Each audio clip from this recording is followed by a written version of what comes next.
Okay, good morning, and welcome to Singapore. Now, I just want to do a very brief explanation and introduction. Ken Yeang kind of like, oh, he's not here, emailed me a couple of months ago and invited us to this event. And he then say, 2 weeks later, and say, can you quickly give me a title? That was like in the middle of the night somewhere that I received the email. And he wanted immediately because apparently the AA needs it to get it published. So I came up with the title, Hotspot. It needs a bit of explanation. Hot obviously describes the climatic weather of Singapore, which is a tropical island south of Malaysia. Doing architecture, more and more, I realize, is less to do with the form generating issue, but more to do with the intangible elements such as the weather. So I thought that is appropriate because it's hot. Singapore is definitely very hot. Secondly, spot. Singapore is also known as, by the neighbor, as the little red dot. And this little red dot really is very small. So it generates a lot of energy because it's highly intensive, first of all. Secondly is that it's very clean, yes, and it's very organized. And yeah, and I realize that is a quality that we have.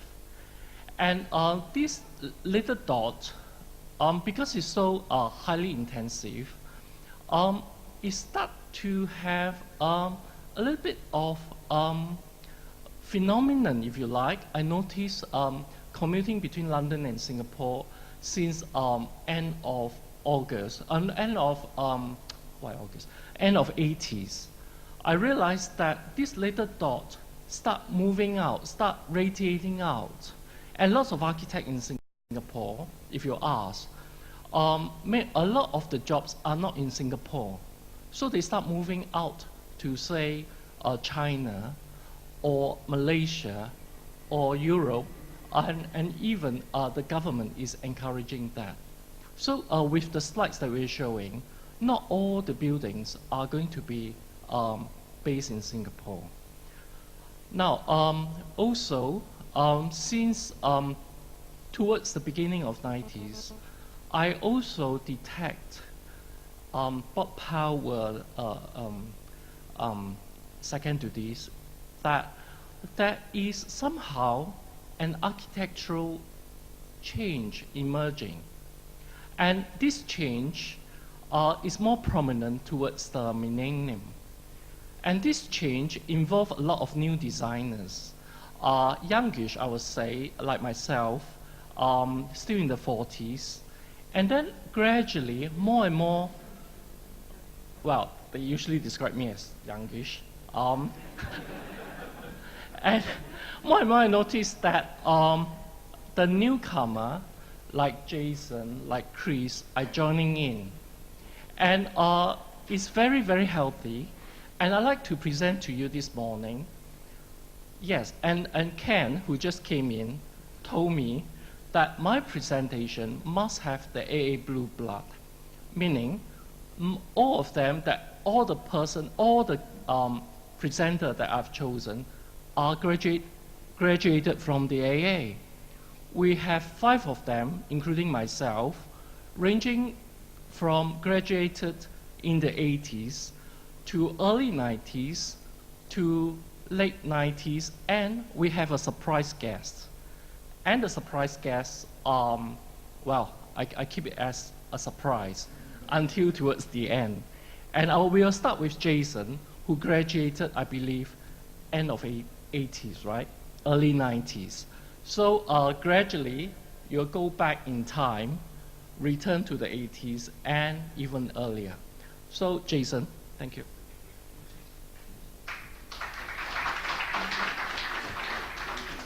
Thank you, Kenny, for kind words. I actually graduated in '98. so that makes me a bit younger. The format of our slideshow would be showing some work we did when we were students, and then the first few years of our practice when we were back in Singapore. So this is, I was with Mark Priceman in the first year, and Farshid and Alejandro in the second year, otherwise known as Fuah. And Andrew Wally in the third year, and Michael Hensel in the fourth and fifth years. So I'll just jump into my projects. It's an exhibition project. I was done using glass.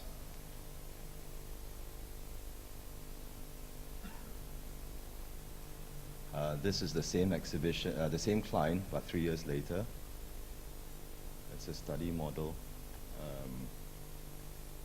used to communicate to the contractors because it's a little bit different from what they're used to back there.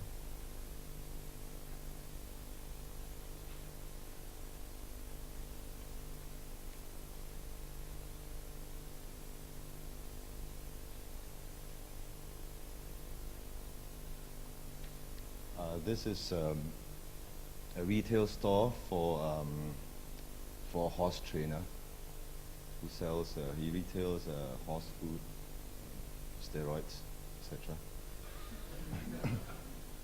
No, maybe not the steroids part.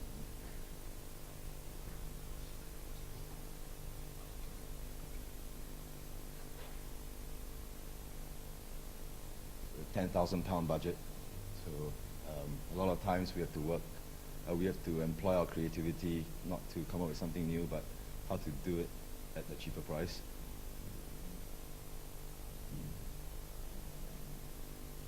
This is a project for a house. Conceptually, it revolves around weaving nature into architecture. So yeah, it's about controlling the sun again. And what differentiates us, Singaporeans, it's actually our skin color, a little bit darker. So if we don't control the sun, in a few years, you won't be able to see me anymore.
This is a conceptual study for a club disco in Malaysia. Unfortunately, it didn't go through. The client was a contemporary of mine, a friend, and when his father heard about the design fees, he nearly fell off his chair. So that was that.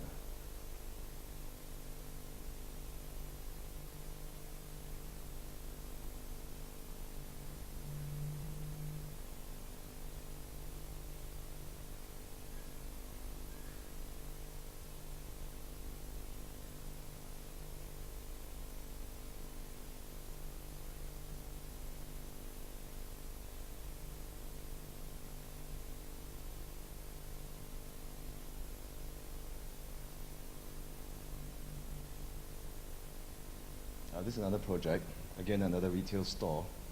Somehow I get a lot of retail stores. And it's just about travel.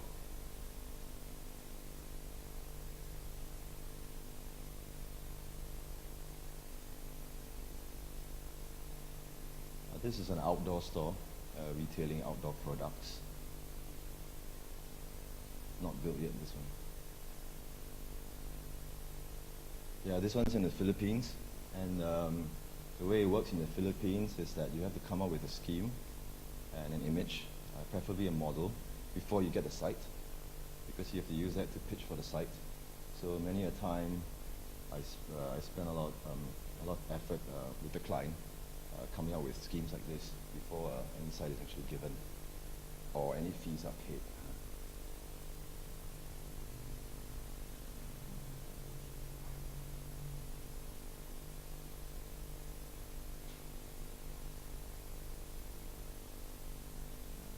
And this project is it's a building for corporate headquarters in the Philippines again, same client. And in this case, it's quite an enlightened client.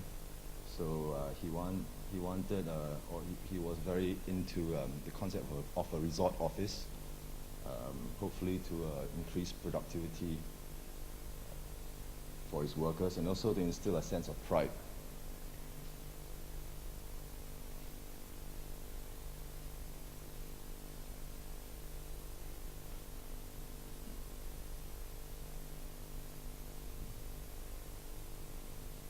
So that's all for my work. Next will be Peter. Peter graduated a year after me in 1999, and Peter is doing very well for himself. His clients include actresses and actors. So that will make a very interesting site meeting. I've actually asked him if I could take minutes, but he wouldn't have any of it. So still waiting. That's Peter. He started with Shin in his intermediate years, and with Raul in his diploma years. Excellent projects. Huh?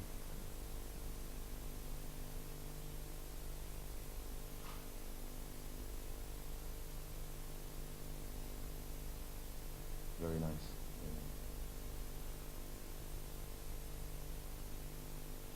So Peter's work here will be three bungalows that he did. The first one is 3rd Avenue.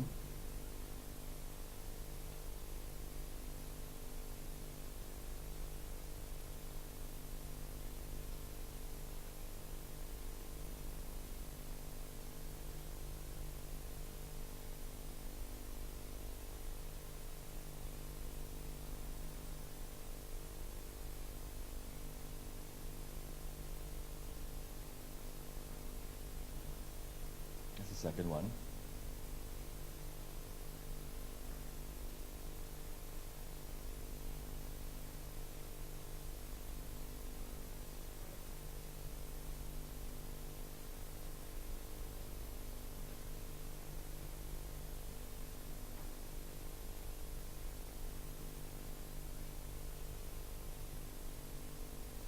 And that's it for the two of us. I'll hand you over to Chris.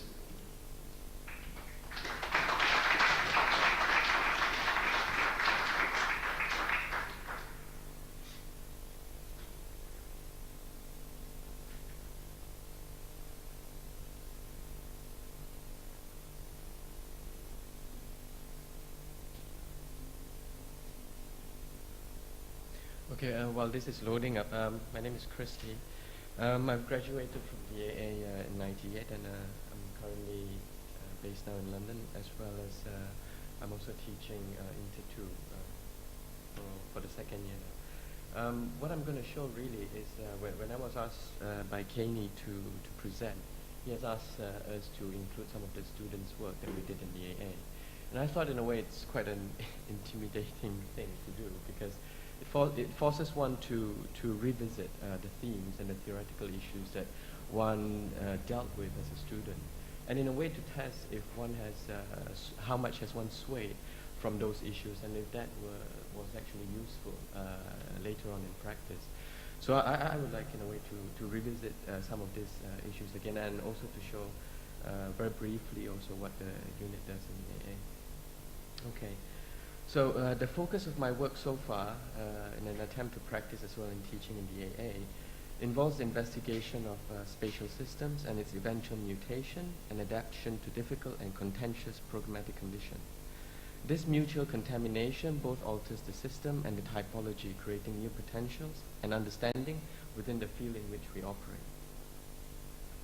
This year, the unit I'm teaching on the AA traveled to Chandigarh, a place where the prophetic visions of modernism meets the peculiarities of a local context, far removed from the birthplace of its initial conception. What is striking is that today, the vast public space that this stunning monumental buildings sit on remains hauntingly empty, except for the occasional architectural tourists. The only visible trace of use is the slicing and bordering up of this vast complex by barbed wire dotted with security posts. Under the roof of the Secretariat House, Le Corbusier's vision for healthy living under the sun is now the watchtower for most security personnel. The only sign of use being their makeshift fence. 10 years ago, Colas laments about the predicament of being the global architect, trapped between the obvious need to relinquish control and to embrace the unknowns of a local condition and the apparent Promethean position of imposing abstract generic solution. I would like to believe that my work lies within these two extremes.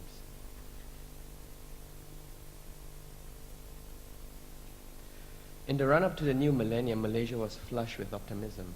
The whole region was riding high on unprecedented economic growth. Kuala Lumpur, the capital of this national optimism, saw delirious and frantic development that was set to transform the city at a scale and rate never experienced by the region. 30 kilometers south of the city, on this virgin land, a whole new city will be built from scratch in a span of 3 years for what is to be Mahathir's version of Malaysia's Silicon Valley. This new technopole, Cyberjaya, will be the heart of an even greater endeavor, the Multimedia Super Corridor MSC. This corridor is 60 kilometers long and 30 kilometers wide. It begins from the north with the existing city of Kuala Lumpur, auspiciously marked by the tallest tower in the world, and terminates 60 kilometers to the south with a new airport by Kurukawa. And in the middle of this jungle sits Cyberjaya, a new city to be built for the IT boom. June 1997, the bubble burst. Overnight, the value of the region's currency were almost halved. And with it, almost all mega projects in the country came to a thumping halt. But Multimedia Super Corridor will not be delayed, Mahathir declared defiantly. The proposed master plan for Cyberjaya was one based on the low-density sprawl of a business park model. It proposes large maroon plots divided and encircled by infrastructure verging on over-provision. A potpourri of urban features litters the master plan. Venetian canals, Parisian boulevards, Islamic gardens. So in a way, this thesis project seeks to resuscitate the master plan following the 97 financial crisis and to re-examine the conception of a technopole on a virgin land in the middle of a jungle. If the creative milieu is synonymous with the urbanity of technopole, what then is urbanity in the middle of nowhere? In a sobering move, the master plan will be compacted to a quarter of its intended size, increasing its density and safeguarding the other 3/4 as undefined land in a climate of uncertainty. In a desperate attempt to avoid the condition of maroon buildings surrounded by a sea of infrastructure proposed by the initial master plan, the proposal seeks to reverse the conception of buildings sitting on subplots gridded by generic infrastructural provision. This flips call for the integration of built volume with infrastructure as a catalyst for development. The first striation on the virgin land will be incorporated with minimal infrastructure, leaving behind and safeguarding vast portions of the virgin land. This allows different fabric and systems of mobility to be incorporated onto the initial striation, and subsequently allowing different built volumes and various visions to be incorporated and further intensifying the initial striation. So in a way, the revised master plan proposes only starting conditions, protecting vast amount of virgin land and deliberately leaving them empty. On the building scale, the initial activation of the master plan calls for a compact, highly frictional striational program with infrastructure, inducing an urban vitality from close proximity and incremental reinforcement of striated condition. Perhaps the most liberating aspect of this revived master plan is that it only proposes a compressed and compacted specific beginning, inducing urbanity through friction, and deliberately creating more tabula rasas for more ambitious political visions to be grafted on. At the same time, it is also a move to halt rampant erasures in a vacuum of relevant ideas. On a different scale, a different form of control and paranoia. This is a project in Mumbai in collaboration with Contemporary Urban India. This is the situation we confronted on site. The proposal is for a diamond cutting factory. On a daily basis, every diamond cutter in this old factory building will undergo an undignified body search for stashed away granules of diamonds in every orifice imaginable. This search is conducted the moment a diamond cutter leaves his department, even if it is to the toilet. For our proposal, we imagine a void as a surveillance chamber compressed between two masses, one for the administration and the other for the diamond cutting production rooms. Every movement from one department to the other will cut into this void. This is the void as seen from the street. Within this skewed void that creates a total disorientating effect, two metal staircases are hung precariously. These metal staircases are left untreated to creak and to reverberate every footstep of the diamond cutter as he crosses this void. So with this void, we convince the client that no body searches are necessary, that the gaze of the guards and the intensification of the act of walking will be sufficient and perhaps more dignified for the users of this building.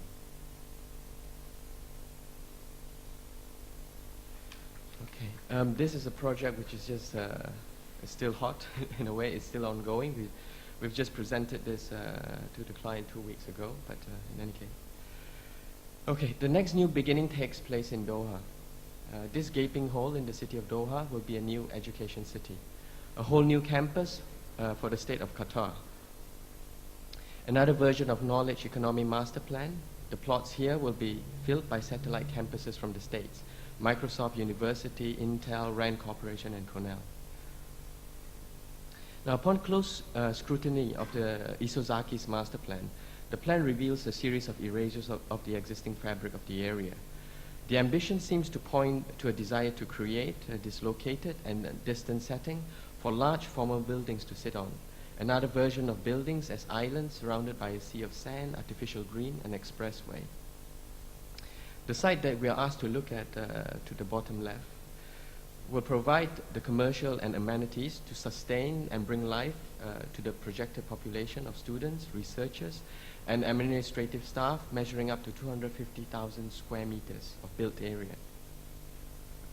In short, we were asked to design one of architecture's most dreaded typology, the mega mall. Intimidated by this ambition of the client and the scale that ensues, we propose an even larger scale, that of envisioning the mall as a neighborhood of amenities and commerce. Unlike a building, this strategy allows the gradual growth, rectification, and adjustment of the project as time unfolds, not different from the way a city grows. The spatial system that we investigated alludes to a material configuration, that of the formation of sand dunes. The system is abstracted geometrically to create a propagation of undulating void and mass.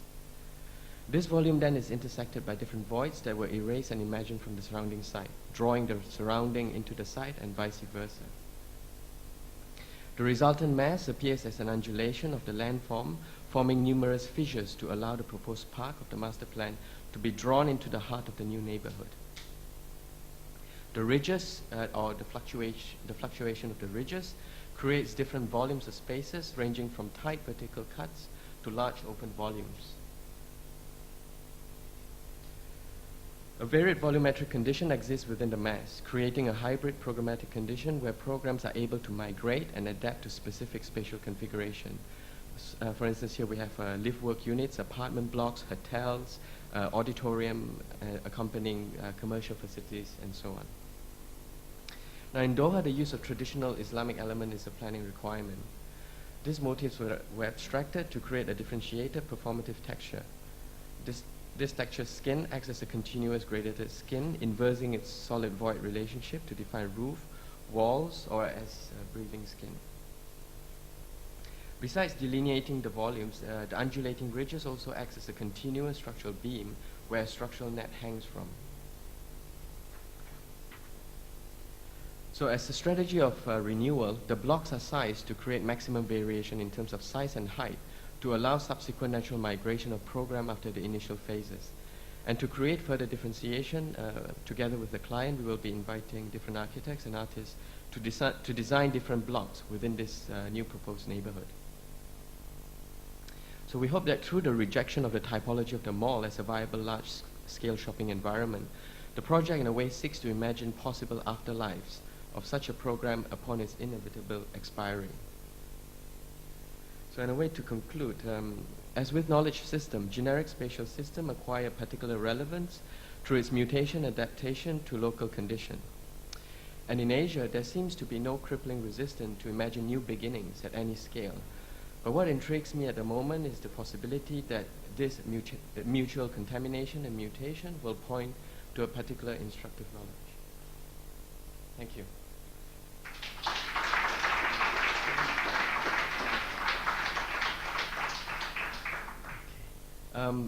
Amir Taha will not be here, so I've been asked by Kay to read a few statements from Amir, and I'll show you a few slides from him, although I myself am not familiar with Amir's work.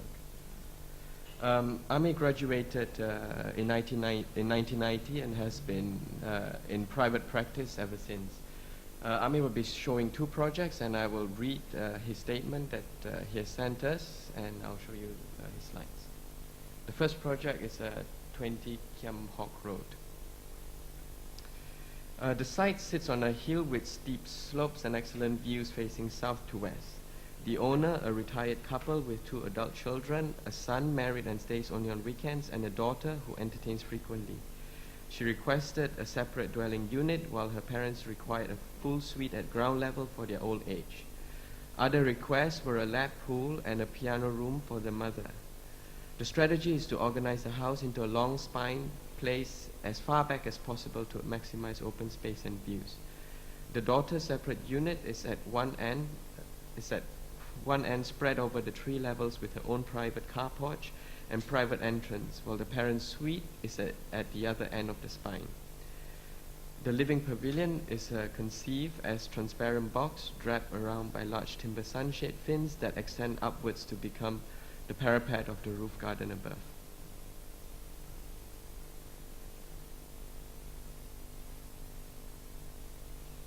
Okay. The second project, and again I'm reading from Amir's statement, 42 Marion Road project. One bungalow plot was subdivided into 2 long plots for the 2 bungalows. The client wanted to develop 2 houses, living in one and renting out the other. The client, a young couple with 2 boys, entertained frequently and wanted a house with gardens and, if possible, a swimming pool. The challenge was to provide every room with accompanying garden or outdoor space.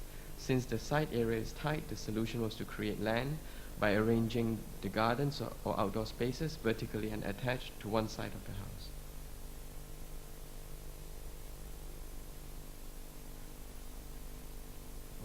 Thanks, that's it. Okay.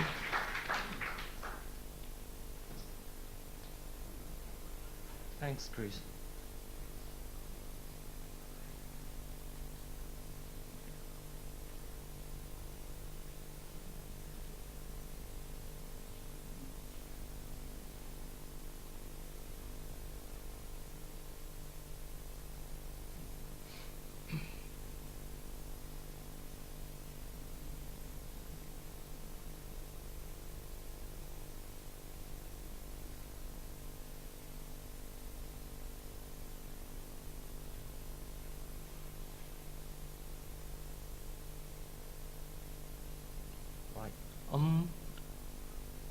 I came to the AA in the 80s, 1980 to be precise. I came in as a 3rd-year student because I spent 3 years with NUS, and Gordon Benson was my tutor. Then I spent 1 year traveling in Italy, working there and then writing my thesis. And in the end, it turns out to be Giotto that I was interested in. So the whole of the thesis focused on the chapel in Padua, studying about the perspective or pre-perspective influence of the fresco I returned to England 1981, 82, and I chose to join Mike Go, who is a tutor that encourage very much conceptual design. And that unit also do not worry about, by the end of the day, whether the conceptual concept would turn into a building or not, because he believes that is the search that is important, and somehow it will influence what you're doing later. And I think that was a good attitude that I've adopted since, and still ongoing and doing that. After which I went over to Peter Cook and Christine Hawley, just like Huat Lim, and that year was quite a year, because you have Louise Harton, you have Huat Lim, you have Peter St. and also the two friends in Iceland, Steve and Margaret. And it was a really, really good year that year. And after which, after my graduation, I worked with Arab Associates. And then in 1990, I set up my practice in London. And I started teaching at the Bartlett because Peter was having this daunting task to transform the Bartlett. And I spent 3 years there, and at the same time, started Kay Ngee Tan Architects. One of the first buildings that we did in Singapore was a house in Cluny Park. And this site is a very long site, and the facade is near 45-50 meters. And you can see that this is the driveway in, and the building actually turned itself like an inverted Z shape. At that time, I was more interested in how volumetrically the hard core of the building can merge together with some lighter elements like car porch. And also I was very close to someone called Lee Kip Lin, who has written a wonderful book on Singapore houses. And those are colonial, kind of like traditional houses. I was interested because there's always a complaint about modern houses at that time, mainly to do with they don't deal as good as traditional houses in cooling off the sun. Especially there's an issue on the roof because it radiates the heat towards the end of the day. So in this house, I have introduced sort of like secondary roof to allow the ventilation to happen, just like traditional houses that we used to have. So it's like searching the language, using the same principle, and gradually developing, vocabulary for ourselves. These are some shots. And this is a second house which was built 5 or 6 years later, and by then the idea of having sun shading and all that has been tested, and I was more interested in shifting the plan and creating, therefore, sort of like shaded effect.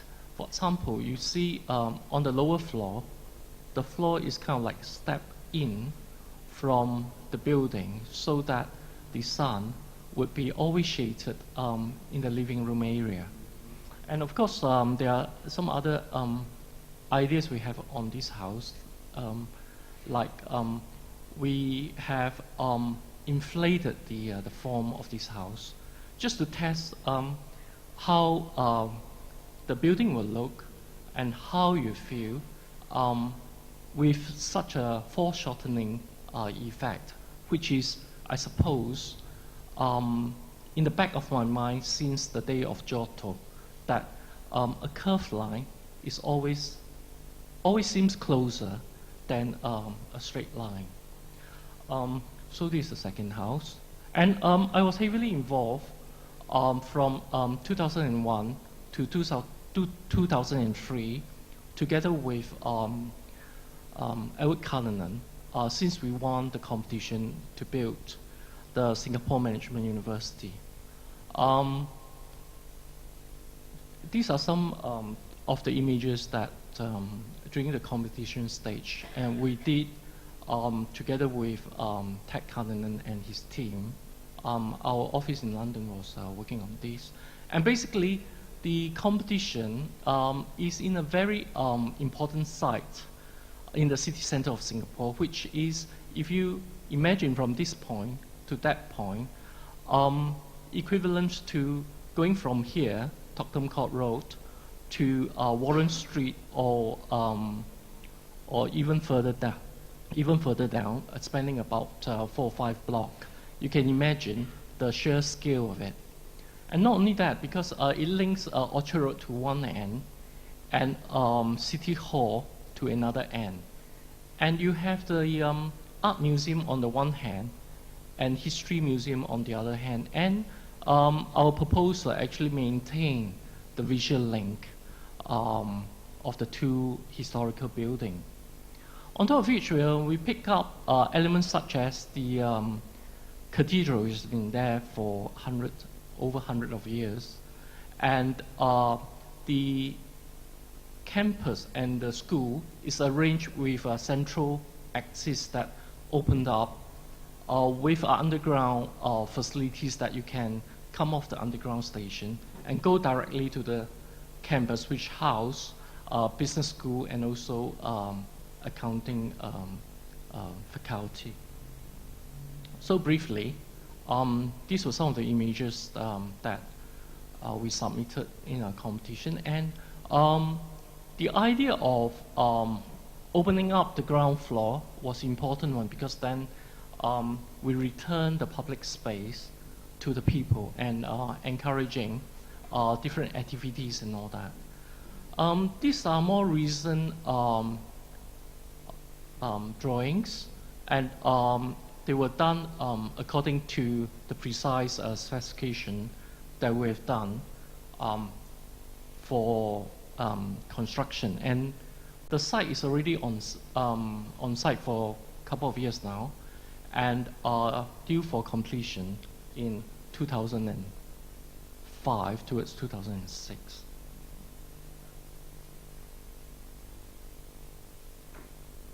And you can see that during discussion, the elements of stepping back the building, creating a shaded area, is also applied here. And this is a library.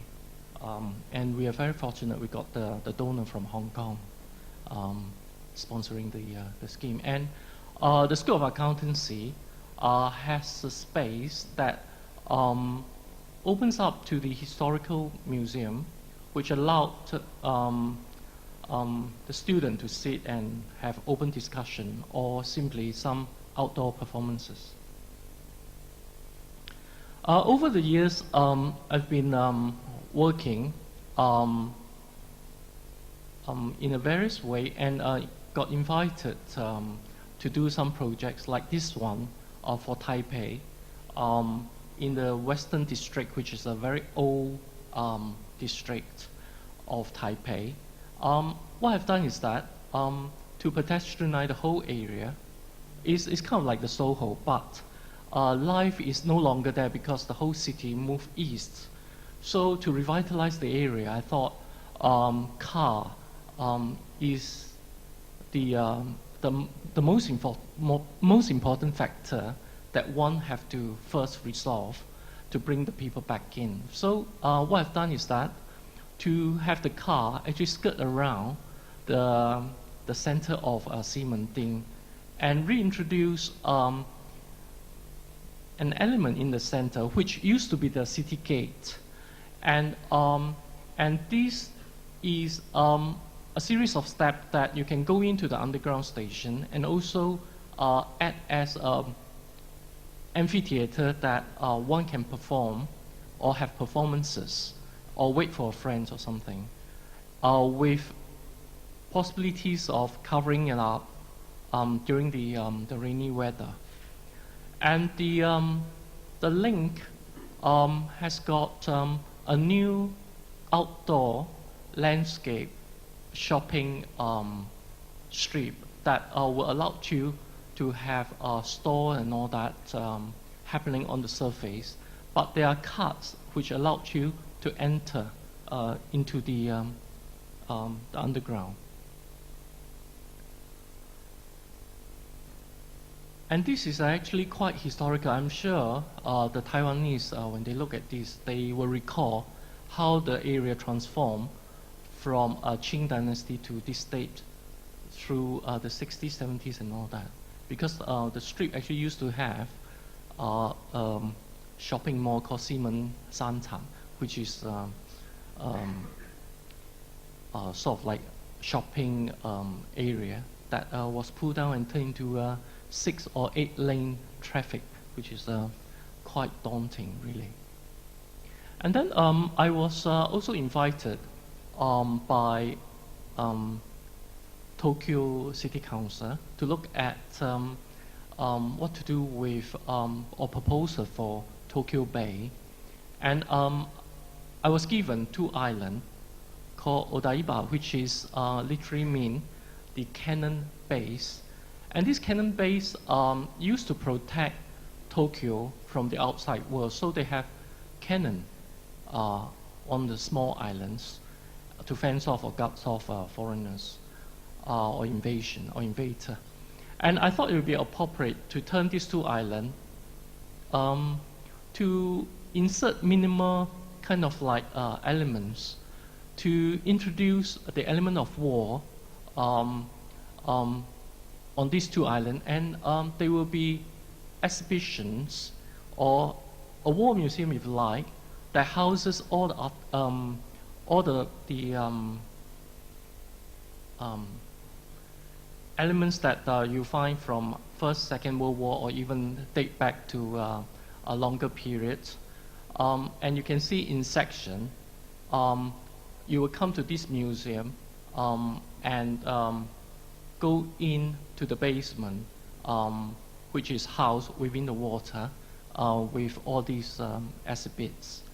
To travel to the island, I thought perhaps we have some floating elements such as a boat, and in a manner of a folded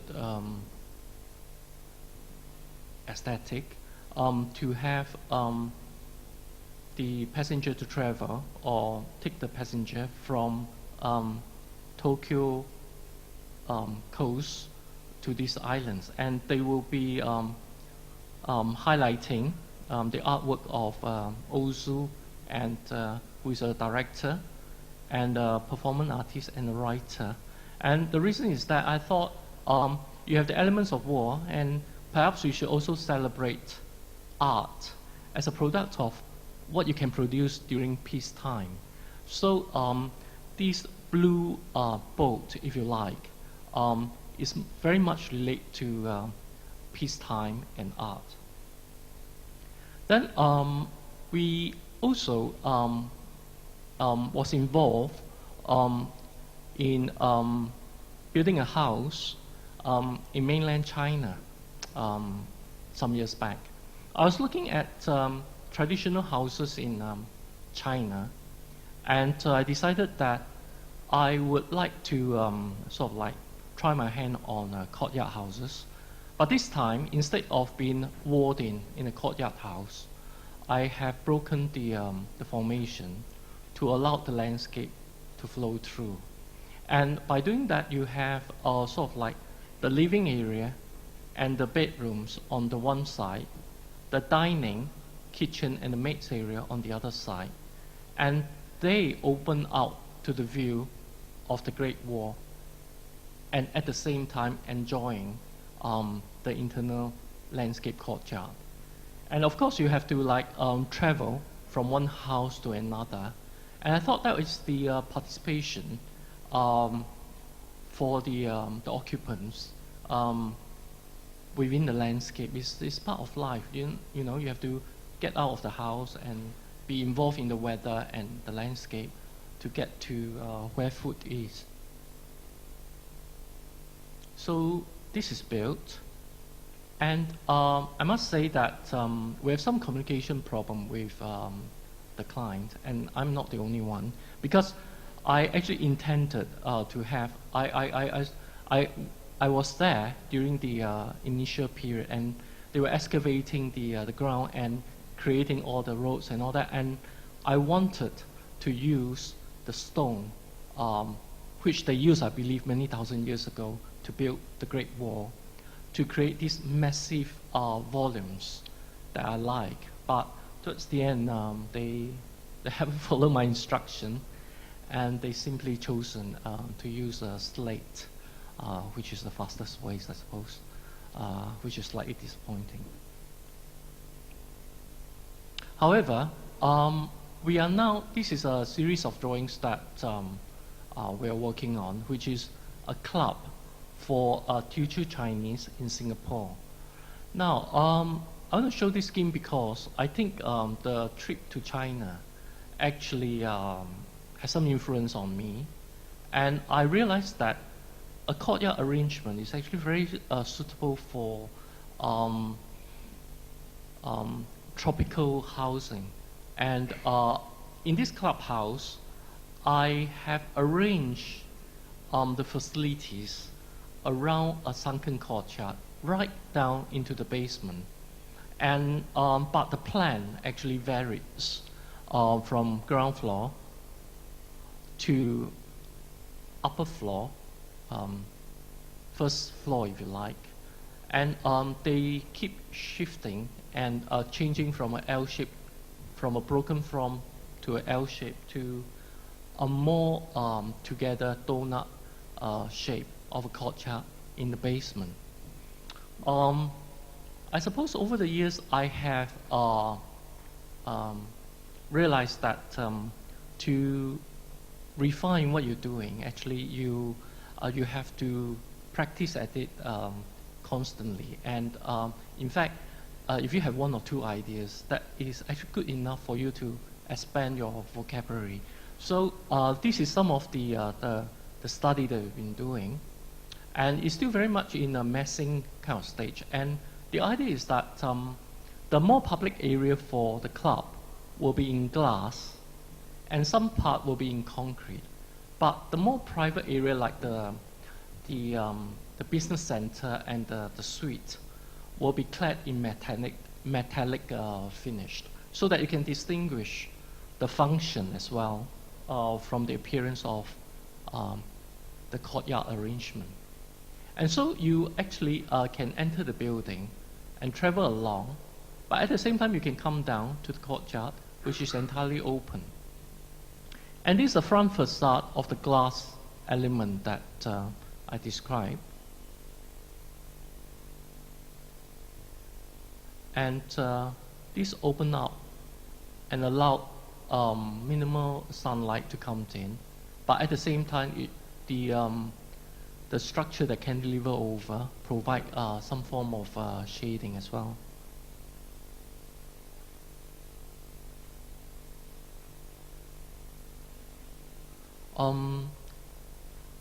This scheme is on the drawing board and should be on site towards the same time next year.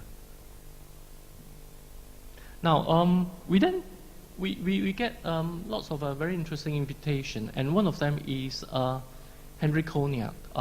After they visit the villa in the, which is now turned into a boutique hotel in Beijing, they've invited us, all the 12 designers, to design wine glasses for them to hold cognac. And I thought it's very interesting. And we were at this launching where all the communist Chinese now dress up stylishly, serving cognac. I thought that is a very interesting social phenomenon. Perhaps Justina is more familiar with mainland China, but for me, was quite a shock, cultural shock.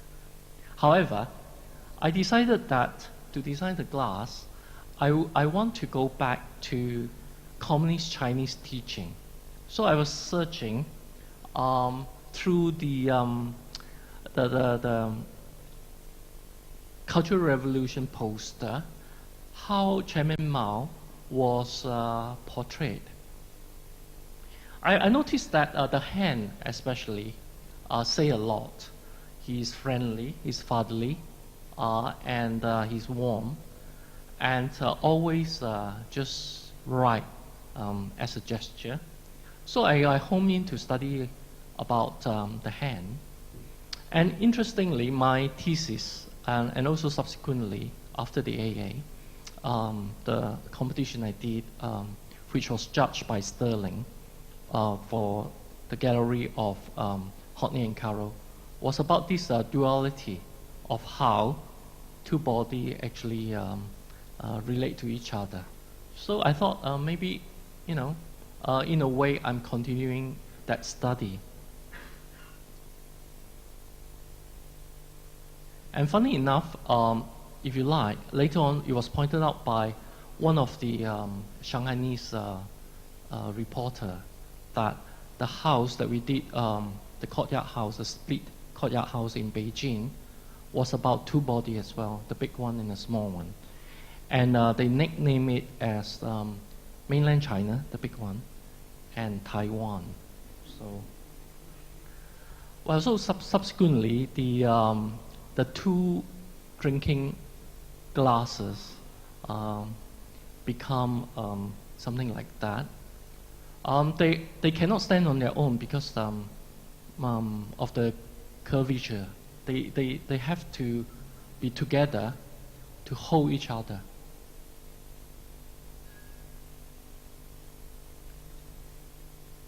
And funny enough, it was produced in Shanghai by a Taiwanese glass manufacturer. So the line is actually quite blur. You deal with mainland Chinese or French in mainland China, but it's manufactured by the Taiwanese, and that confusion is kind of like interesting. It's very much like Asia, It's like a lot of things just crisscross, and they are not as clear cut as one like to be. They seem to enjoy it, and I didn't realize it was pointed out that the form actually very similar to opium pipe, which, well, never was in my intention.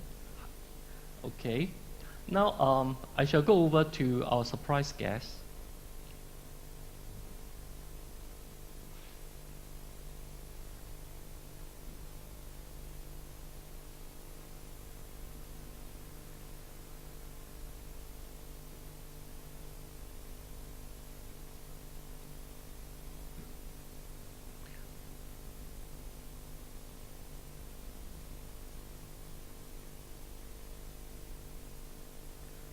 He studied at the AA and then went to Harvard, and he's been our mentor, our meaning architects in Singapore, for many years.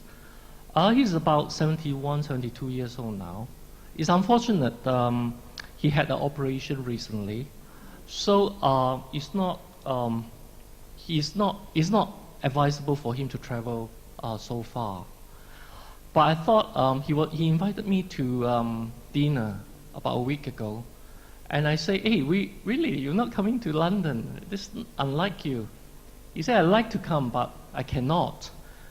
So I say, well, give me some slides, and immediately he put together something for this event. And because it's so well put together, it speaks for itself.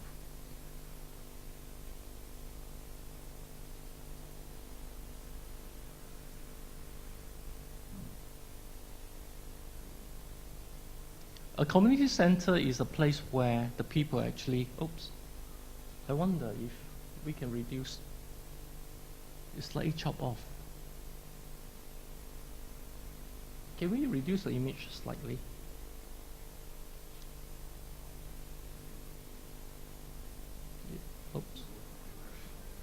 It's in the computer. All right. We just have to do with it, and I'm sorry about this. The community center is where, in each borough, if you like, the people will come here for, you know, relaxation. It's got gym, it's got theater, it's got library, it's got sports hall.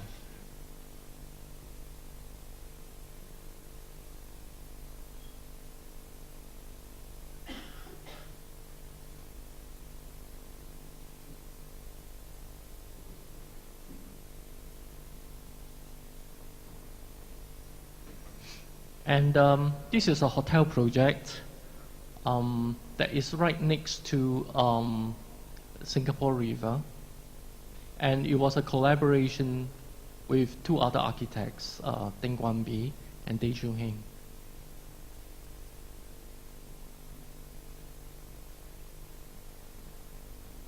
I suppose Willie, as we call him, is a character that we know since we studied architecture in the 70s, because he always expressed himself,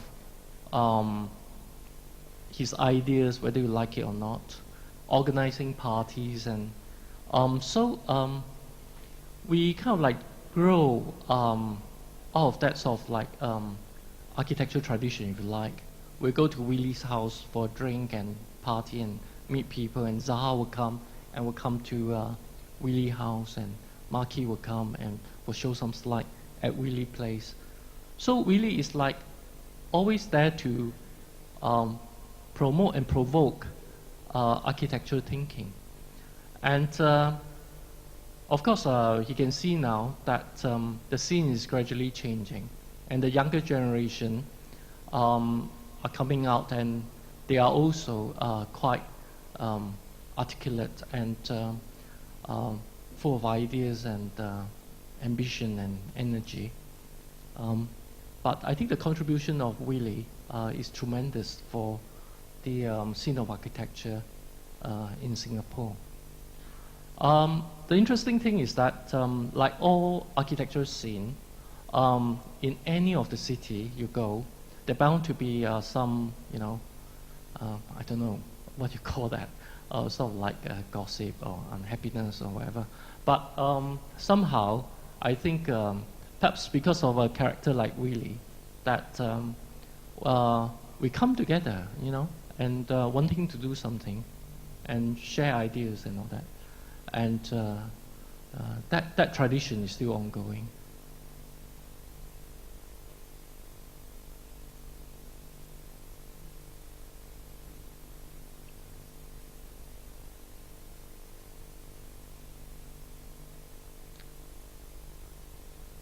Postmodern has been his idea since the 80s.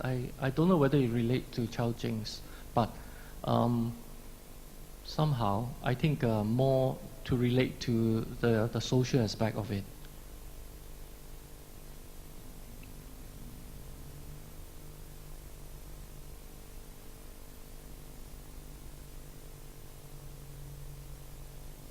Willie just retired about 2 years ago, and he's now busy organizing his writing to get them published.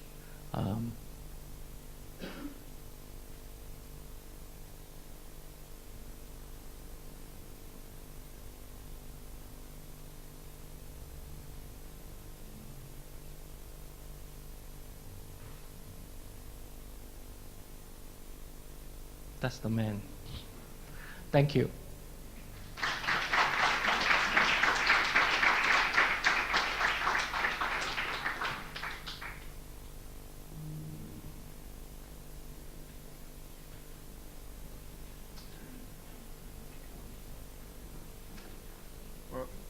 Well, that's it for the morning. We'll start again at 2 for the participants. There are sandwiches in the room to the side. So we'll see you later at 2. Very nice. Thank you. Good.